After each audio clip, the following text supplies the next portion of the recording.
আসসালামু আলাইকুম।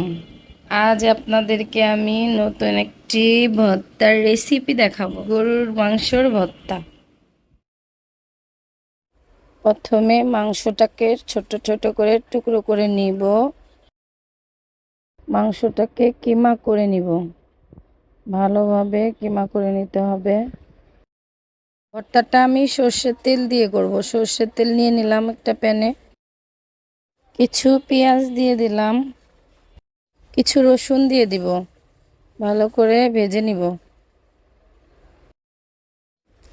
কিমা করে রাখা মাংসগুলো দিয়ে দিব, ভালো করে ভেজে নিব। কিছু সময় নিয়ে ভাজতে হবে যাতে মাংসটা ভালোভাবে সিদ্ধ হয়। এখন মরিচগুলো দিয়ে নিব, মরিচগুলো দিয়ে ভালোভাবে ভেজে নিব। ভাজা শেষ হয়ে গেছে, প্লেটে উঠিয়ে নিয়েছি। আগে লবণ দিয়ে মরিচগুলো বেটে নিব। ভেজে রাখা উপকরণগুলো একসাথে বেটে নিব। একটু সময় নিয়ে বাটতে হবে, মাংসর টুকরোগুলো না থাকে। ভর্তাটা ব্লেন্ডারেও করা যাবে, আমি পাটাতেই ভর্তা করি, আমার কাছে এভাবেই ভালো লাগে খেতে। বাটা হয়ে গেছে, ভালো করে মিক্স করে নিব।